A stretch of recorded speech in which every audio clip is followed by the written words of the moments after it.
Semuanya, jadi dalam video ini kami akan membahas tentang antropologi sosiologi. Kalian semua pasti gak asing kan dengan kata sosiologi. Kalian bisa aja pernah dengar tentang sosiologi ini, tapi mungkin kalian gak begitu ngerti sesungguhnya apa sih sosiologi itu. Nah, di video kali ini akan sangat membantu kalian banget dalam memahami dan mendalami apa itu antropologi sosiologi. Tanpa basa-basi, mari kita mulai.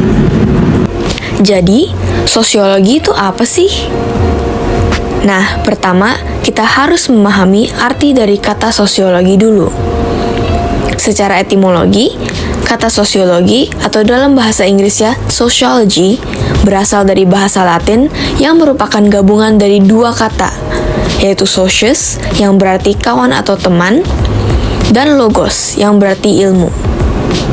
Ketika dua kata ini digabung, kita dapat menyimpulkan bahwa secara harfiah, sosiologi adalah suatu ilmu yang mempelajari tentang kawan.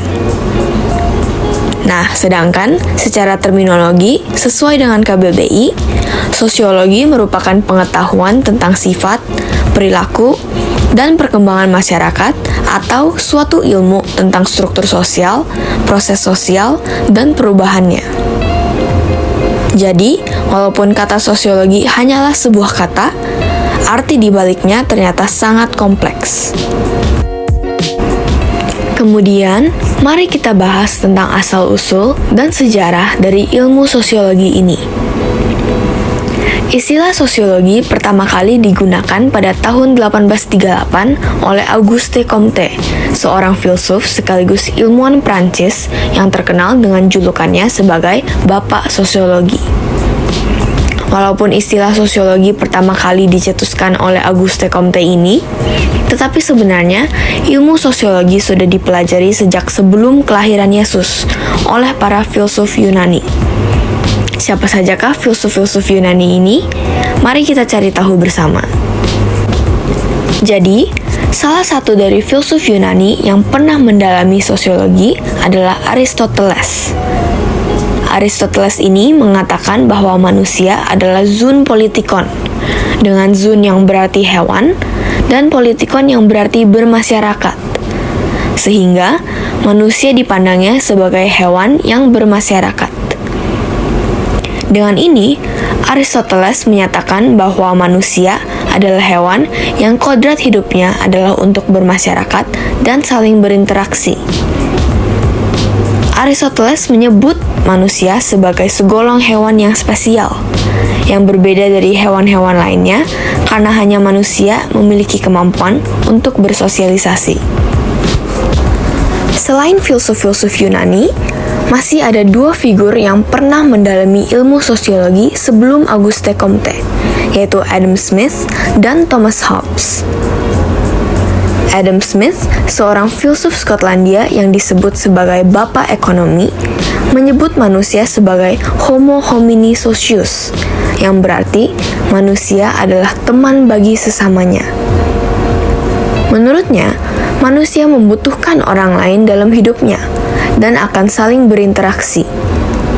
Jadi, ada kemiripan dari pemahaman Adam Smith dengan Aristoteles.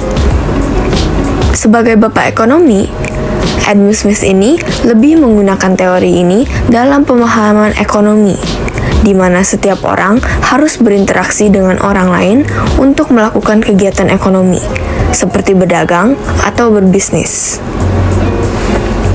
Sedangkan Thomas Hobbes, seorang filsuf Inggris, menyebut manusia sebagai Homo homini lupus, yang berarti manusia adalah serigala bagi sesamanya. Thomas Hobbes ini mengikuti aliran empirisme, di mana ia melihat dari pengalamannya sendiri bahwa manusia adalah manusia yang kejam, yang bisa membunuh manusia-manusia lainnya, seperti serigala yang saling memakan dan memangsa. Dan akhirnya, mari kita bahas tentang Auguste Comte. Setelah mempelajari pemikiran-pemikiran para filsuf atau ilmuwan yang sebelumnya, Auguste Comte merasa bahwa sains dapat digunakan untuk mempelajari dunia sosial. Sama seperti fakta-fakta yang dapat diuji mengenai gravitasi atau hukum alam lainnya, Comte berpikir bahwa analisis ilmiah juga dapat menemukan hukum yang mengatur kehidupan sosial kita. Dalam konteks inilah, Comte memperkenalkan konsep positivisme dalam sosiologi, yaitu suatu cara untuk memahami dunia sosial berdasarkan fakta-fakta ilmiah. Comte percaya bahwa dengan pemahaman baru ini, orang-orang dapat membangun masa depan yang lebih baik. Comte membayangkan suatu proses perubahan sosial di mana sosiolog memainkan peran penting dalam membimbing masyarakat. Akhirnya, kita sampai pada abad ke-19 dan ke-20, di mana merupakan masa yang terdapat banyak pergolakan sosial dan perubahan tatanan sosial yang menarik perhatian para sosiolog. Revolusi politik yang melanda Eropa selama abad ke-19 dan ke-19 menyebabkan adanya fokus terhadap perubahan sosial dan pembentukan tatanan sosial yang masih menjadi perhatian sosiolog hari ini. Banyak sosiolog awal juga prihatin dengan revolusi industri dan kebangkitan kapitalisme serta sosialisme. Selain itu, pertumbuhan kota dan transformasi agama menyebabkan banyak perubahan dalam kehidupan masyarakat. Ahli teori sosiologi klasik lainnya dari akhir abad ke-19 dan awal abad ke-20 termasuk Karl Marx, Emile Durkheim, Max Weber, W.E.B. Du Bois, dan Harriet Martineau. Sebagai pelopor dalam sosiologi, sebagian besar pemikir sosiologi awal dilatih dalam disiplin ilmu lain, termasuk sejarah, filsafat, ekonomi. Keragaman pelatihan mereka tercermin dalam topik yang mereka teliti, termasuk agama, pendidikan, ekonomi, ketimpangan, psikologi, etika, filsafat, dan pun teologi. Semua pionir sosiologi tersebut memiliki visi menggunakan sosiologi untuk menarik perhatian akan masalah sosial dan membawa perubahan sosial. Di Eropa misalnya, Karl Marx bekerja sama dengan industrialis kaya Friedrich Engels untuk mengatasi ketidaksetaraan kelas. Ditulisnya bahwa selama revolusi industri, banyak pemilik pabrik kaya raya dan banyak pekerja pabrik sangat miskin. Mereka pun menyerang ketidaksetaraan yang merajalela saat itu dan memusatkan perhatian pada peran struktur ekonomi kapitalis dalam melanggengkan ketidaksetaraan ini. Di Jerman, Max Weber aktif dalam politik, sementara di Prancis, Emile Durkheim menganjurkan reformasi pendidikan. Di Inggris, Harriet Martineau mengadvokasi hak-hak anak perempuan, dan di Amerika Serikat, W.E.B. Du Bois berfokus pada masalah rasisme. Nah, pada abad ke-19 dan ke-20 juga terdapat sebuah perubahan besar dalam sosiologi dan edukasi. Ya, sosiologi mulai berkembang sebagai disiplin akademis. Pertumbuhan sosiologi sebagai disiplin akademis bertepatan dengan pendirian dan peningkatan banyak universitas yang mencakup fokus baru pada departemen prasejarah dan kurikulum pada mata pelajaran modern. Pada tahun 1876, William Graham Sumner dari Universitas Yale mengajar kursus pertama yang diidentifikasi sebagai sosiologi di Amerika Serikat. Universitas Chicago mendirikan departemen sosiologi lulusan pertama di Amerika Serikat pada tahun 1892, dan pada tahun 1910 sebagian besar perguruan tinggi dan universitas menawarkan kursus sosiologi. 30 tahun kemudian, sebagian besar sekolah di berbagai pelosok dunia telah mendirikan Departemen Sosiologi. Sosiologi pertama kali diajarkan di sekolah menengah pada tahun 1911. Sosiologi juga berkembang di Jerman dan Prancis selama periode ini. Namun di Eropa, disiplin sosiologi mengalami kemunduran besar yang merupakan akibat dari Perang Dunia Pertama dan Kedua.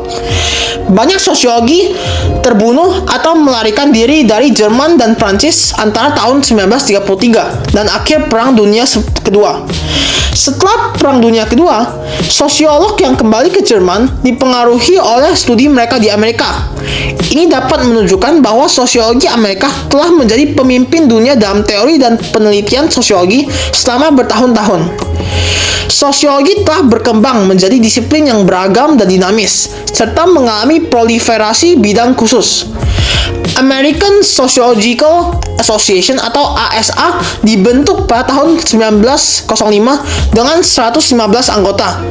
Pada akhir tahun 2004, telah berkembang menjadi hampir 14.000 anggota dan lebih dari 40 bagian yang mencakup bidang minat tertentu. Banyak negara lain juga memiliki organisasi sosiologi nasional yang besar. Asosiasi Sosiologi Internasional (ISA) memiliki lebih dari 3.300 anggota pada tahun 2004 dari 91 negara yang berbeda. ISA mensponsori komite penelitian yang mencakup lebih dari 50 bidang minat yang berbeda. Mencakup topik yang beragam seperti anak-anak, penuaan, keluarga, hukum, emosi, seksualitas, agama, kesehatan mental, perdamaian, dan perang, dan pekerjaan. Ini hanya salah satu organisasi sosiologi di dunia, tidak menghitung ratusan sampai ribuan organisasi lainnya. Ini menunjukkan betapa pentingnya ilmu sosiologi di masa ini. Oke, kita lanjut ke manusia sebagai makhluk sosial. Manusia sebagai makhluk sosial merupakan makhluk yang selalu berkomunikasi dan memiliki relasi atau hubungan secara timbal balik dengan manusia lain. Dalam sosiologi, makhluk sosial adalah sebuah konsep ideologis di mana masyarakat atau struktur sosial dipandang sebagai sebuah organisme hidup. Semua elemen masyarakat atau organisme sosial memiliki fungsi yang mempertahankan stabilitas dan kekompakan dari organisme. Dengan kata lain, manusia bergantung satu sama lainnya untuk menjaga keutuhan masyarakat. Lanjut, kita ke konsep komunitas. Manusia dapat menjalin komunitas karena manusia adalah makhluk sosial. Tapi, komunitas ini ada banyak definisinya loh. Makanya, mari kita cari tahu lebih dalam lagi. Tapi sebelum itu, mari kita ketahui 5 definisi komunitas yang dicetuskan oleh para ilmuwan. Yang pertama ada Clark dan MJ. Mereka mengatakan bahwa komunitas adalah suatu kelompok yang memiliki karakteristik saling ketergantungan, interdependensi, dan berfungsi untuk mengidentifikasi dan memenuhi kebutuhan kelompok. Terus yang kedua kita ada Josh Stan. Dia mengatakan bahwa komunitas adalah suatu kumpulan individu pada waktu dan tempat tertentu yang memiliki tujuan tertentu yang relatif sama. Terus yang ketiga kita ada Thompson dan Kine. Mereka mengatakan bahwa komunitas adalah suatu kumpulan individu yang saling berbagi nilai-nilai dan ketertarikan baik di dalam institusi tertentu maupun di luar institusi. Lanjut kita ada Anderson dan McFarlane. Mereka mengatakan bahwa komunitas adalah suatu kumpulan orang yang memiliki minimal satu karakteristik yang sama seperti geografi, pekerjaan, etnik, minat, dan lain-lain. Sedangkan Christensen dan Robinson mengatakan bahwa komunitas adalah suatu kumpulan orang yang hidup dalam daerah yang terbatas secara geografis. Mereka berkomunikasi satu sama lain dan memiliki ikatan antara orang-orang yang tinggal di sana dan daerah di mana dia tinggal. Lanjut kita ke karakteristik komunitas. Nah, jadi komunitas itu ada 3 karakteristik. Yang pertama itu group orientation. Ini itu terdiri dari kumpulan individu atau kelompok. Terus yang kedua ada bond between individuals. Jadi ini ada ikatan tertentu antar anggota serta memiliki karakteristik yang sama atau minat atau ketertarikan yang sama atau tujuan yang hampir sama. Terus yang terakhir kita ada human interaction, saling ketergantungan, saling berbagi, saling berinteraksi satu dengan yang lain. Lanjut kita ada manfaat komunitas. Nah, jadi komunitas ini juga punya banyak manfaat-manfaat tersendiri. Manfaat yang pertama itu sebagai media penyebaran informasi. Nah, jadi di komunitas setiap anggota yang tergabung dapat saling bertukar informasi, baik membagikan ataupun menerima yang terkait dengan tema komunitas yang terbentuk. Selain sebagai media penyebaran informasi, komunitas juga bermanfaat sebagai media untuk menjalin relasi atau hubungan antar sesama anggota komunitas yang memiliki hobi ataupun berasal dari bidang yang sama. Nah, karena berasal dari bidang yang sama, komunitas dapat dijadikan sebagai media untuk kegiatan saling bantu antar sesama anggota komunitas ataupun keluar anggota komunitas. Lanjut kita ke nama-nama komunitas. Nah, jadi komunitas memiliki nama-nama yang khusus berdasarkan beberapa aspek. Yang pertama yaitu berdasarkan bentuk atau struktur utama seperti jenis dominan, bentuk hidup, atau indikator lainnya seperti hutan pinus, hutan agatis, hutan jati, atau hutan dipterocarpaceae. Dapat juga berdasarkan sifat tumbuhan dominan seperti hutan sklerofil. Terus juga ada berdasarkan habitat fisik dari komunitas seperti komunitas hamparan lumpur, komunitas pantai pasir, komunitas lautan, dan banyak lainnya. Terus juga ada yang berdasarkan sifat-sifat atau tanda-tanda fungsional, misalnya tipe metabolisme komunitas.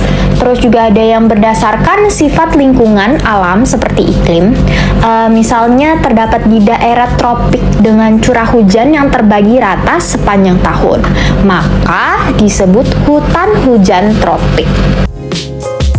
Sekarang kita akan membicarakan mengenai atribut sosiologi manusia yang dimiliki hewan. Kebanyakan jenis hewan juga merupakan makhluk sosial. Contohnya singa. Singa terkenal sebagai hewan pemakan daging atau karnivora yang buas. Meskipun terkenal ganas dan kuat, singa hidup berkelompok di mana umumnya dipimpin oleh singa jantan atau yang disebut sebagai alpha male. Singa jantan lainnya bertugas menjaga wilayah dan anak-anak singa. Dan singa-singa betina bertugas untuk berburu. Ada juga contoh lainnya, yaitu semut. Serangga kecil ini terkenal atas struktur koloni atau kelompoknya yang sangat disiplin dan efisien. Dalam koloni semut, semut yang terbesar yaitu ratu semut bertanggung jawab memastikan kelangsungan koloni dengan melahirkan semut-semut generasi baru. Ada juga namanya semut drone bersayap yang berjenis kelamin jantan yang bertugas kawin dengan ratu semut untuk berkembang biak. Selain itu, ada juga semut pekerja yang berjenis kelamin betina. Semut ini merupakan populasi terbanyak dalam sebuah koloni dan bertugas untuk mencari makanan, menjaga telur, dan lain-lainnya. Terakhir adalah semut tantara yang juga berjenis kelamin betina dan memiliki lebih kecil dari semut ratu dan lebih besar dari semut lainnya.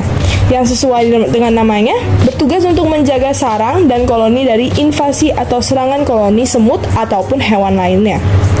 Dengan adanya pembagian peran dalam kelompok ini, dapat diketahui bahwa hewan-hewan tersebut tidak mampu hidup sendiri tanpa yang lainnya. Misalnya, singa jantan tidak mungkin bisa berburu dan menjaga wilayah kekuasaan serta anak-anaknya sekaligus.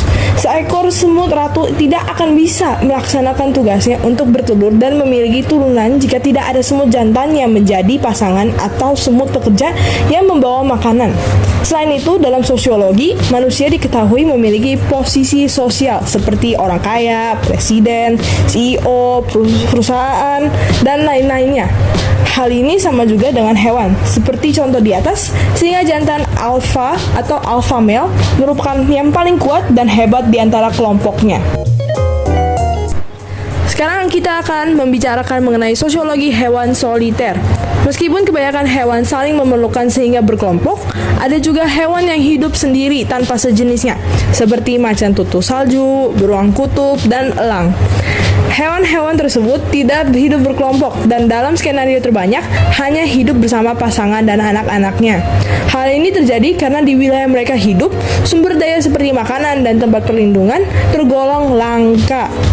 Macan tutul salju hidup sendiri di pegunungan yang dingin karena sedikitnya mangsa dan gua tempat berlindung tidak memungkinkan satu kelompok hewan tersebut tinggal bersama. Walaupun hewan yang seperti macan tutul salju dan elang sering terlihat hidup sendiri, mereka sebenarnya tetap memerlukan sesama untuk bertahan dan melestarikan masing-masing spesies, sama seperti manusia. Nah, tadi kita sudah bahas mengenai bahwa hewan-hewan membutuhkan sesama. Sekarang kita akan menjelaskan mengenai hewan yang merugikan sesamanya. Dalam banyak kasus, ada juga hewan yang merugikan hewan lainnya untuk mendapatkan apa yang dia mau atau menyelesaikan perannya seperti definisi yang diberikan oleh Thomas Hobbes. Contohnya, laba-laba Black Widow.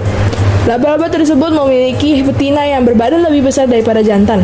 Seperti mayoritas hewan lainnya, laba-laba betina tersebut berperan dalam berkembang biak untuk menjamin kelangsungannya hidup spesies mereka. Meskipun laba-laba betina memerlukan laba-laba jantan untuk berkembang biak, setelah kawin, laba-laba betina seringkali akan menyerang laba-laba jantan dan memakannya demi mencukupi nutrisi yang diperlukannya setelah melahirkan.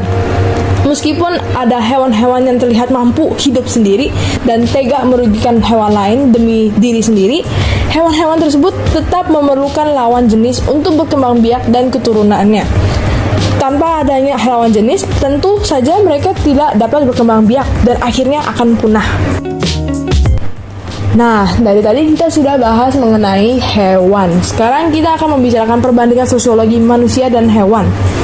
Perbedaan menonjol hanya berada di rasionalitas, di mana manusia memiliki pola pikiran yang lebih kompleks dan dalam daripada hewan. Secara garis besar, sosiologi manusia dan hewan sangat mirip, hanya beda di prosesnya. Contohnya, jika hewan ingin mengambil keuntungan dari hewan lainnya, mereka cenderung menggunakan kekuatan fisik. Manusia lebih sering memikirkan strategi sebelum beraksi. Pada akhirnya, hasilnya tetap sama, yaitu satu dirugikan, satu diuntungkan. Kesimpulannya, manusia dan hewan memiliki sosiologi yang sangat mirip, hanya berbeda di cara menjalankannya saja. Oke, selanjutnya selain perbandingan sosiologi manusia dengan hewan, ada juga perbandingan sosiologi manusia zaman sekarang dengan konsep Alkitab. Saat manusia diciptakan, manusia sudah memiliki relasi. Relasi pertamanya adalah dengan Tuhan. Jauh sebelum berelasi dengan manusia, manusia sudah memiliki relasi dengan Tuhan, yaitu sudah ada hubungan timbal balik dengan penciptanya, di mana Tuhan akan merespon kepada permintaan manusia dan manusia akan merespon pada panggilan Tuhan. Hubungan manusia dengan Tuhan merupakan sesuatu yang pasti dan tidak dapat dihindari. Nah, selain hubungan dengan Tuhan, dalam Alkitab juga tertulis di Kejadian 2 ayat 18 yang berisi, Tuhan Allah berfirman, "Tidak baik kalau manusia itu seorang diri saja. Aku akan menjadikan penolong baginya, yang sepadan dengan dia." Nah, dengan adanya ayat ini, Tuhan mengetahui bahwa meskipun manusia selalu memiliki Tuhan di atas surga yang akan senantiasa menolong dan memelihara manusia di dunia ini, manusia juga sebenarnya tetap memerlukan pendamping yang hidup bersama dan berinteraksi langsung secara tatap muka. Tuhan mengetahui bahwa manusia tidak akan bertahan sendirian, sehingga Tuhan menciptakan pendamping pada manusia laki-laki pertama, atau yang dikenal dengan Adam, yaitu perempuan pertama. Jadi Tuhan menciptakan perempuan pertama sebagai pendamping, yang dinamakan Hawa, agar mereka dapat bersama-sama menjalani kehidupan dan mampu bertahan hidup. Dengan adanya pendamping yang diciptakan Tuhan, ini menjadi pertanda bahwa manusia harus hidup dan bertumbuh bersama, agar bisa bertahan hidup dengan baik. Tuhan menciptakan laki-laki dan perempuan sebagai penolong bagi sesamanya, bukan tanpa alasan. Seperti yang kita semua ketahui, Tuhan mengetahui bahwa manusia tidak baik sendirian. Dan Tuhan itu maha tahu atau omniscient. Karena Tuhan menciptakan segalanya. Nah, gara-gara Tuhan tahu bahwa manusia nggak bisa sendirian, maka diciptakan pendamping dan penolong baginya untuk hidup bersama. Seperti yang saya sebutkan tadi, manusia berinteraksi dengan Tuhan, dan hubungan ini tidak dapat dihindari. Dalam kehidupan ini, manusia sangat memerlukan Tuhan, dikarenakan Tuhan adalah pribadi yang jauh lebih berkuasa daripada manusia. Nah, Tuhan itu bersifat omnipresent, omnipotent, dan omniscient. Sifat Tuhan tersebut berarti bahwa Tuhan mampu mengubah apapun, dari hal kecil yang mikro sampai hal besar di alam semesta ciptaan Tuhan. Tuhan mengendalikan segalanya, karena semua ini adalah ciptaannya. Akan tetapi, manusia tidak memiliki kuasa itu. Manusia tidak bisa membuat segala sesuatu sesuai keinginannya. Dalam dunia ini, ada banyak masalah atau bencana yang berada di luar kuasa manusia. Oleh karena itu, manusia perlu menjalin hubungan atau bersosialisasi dengan Tuhan. Karena, seperti saya sebutkan tadi, Tuhan yang memegang kuasa sesungguhnya, dan manusia memerlukan Tuhan. Manusia tidak bisa bertahan hidup sendirian tanpa kehadiran Tuhan. Nih, contohnya adalah ketika seseorang berada di dalam pesawat. Nah, seringkali di dalam pesawat di langit ada guncangan yang mungkin disebabkan oleh angin kencang ataupun awan yang lebat. Penumpang dan pilot tidak bisa berbuat apa-apa, karena semua itu adalah alam. Manusia tidak memiliki kendali atas alam. Pilot hanya bisa mengendalikan pesawat. Namun, tentu saja pesawat yang relatif kecil tersebut tidak bisa berkuasa atau menang atas kekuatan alam yang besar di sekelilingnya. Secara logis tidak mungkin. Pesawat seukuran sekecil itu hanya mungkin beberapa puluh meter tidak akan bisa menang melawan sebuah awan cumulonimbus yang tingginya bisa mencapai berkilometer. Manusia tidak bisa mengusir ataupun melemahkan guncangan angin atau badai di langit. Manusia hanya bisa berdoa kepada Tuhan agar pesawat ditumpangi aman. Karena Tuhan itu yang menciptakan dan mengendalikan alam. Manusia hanya bisa meminta tolong kepada Tuhan. Tuhan yang menciptakan dunia ini beserta alam berkuasa atas badai. Jika Tuhan berkehendak, kondisi alam yang ganas yang tadinya terlihat membahayakan tidak akan membahayakan pesawat itu. Tuhan yang menciptakan sehingga Tuhan yang berkuasa dan mengendalikannya. Nah, dalam skenario ini, manusia hanya bisa dikatakan sebagai sebuah penumpang yang tidak mungkin dapat mengetahui segalanya, apalagi mengendalikannya. Jadi, Tuhan menciptakan dunia sehingga Tuhan yang paling tahu.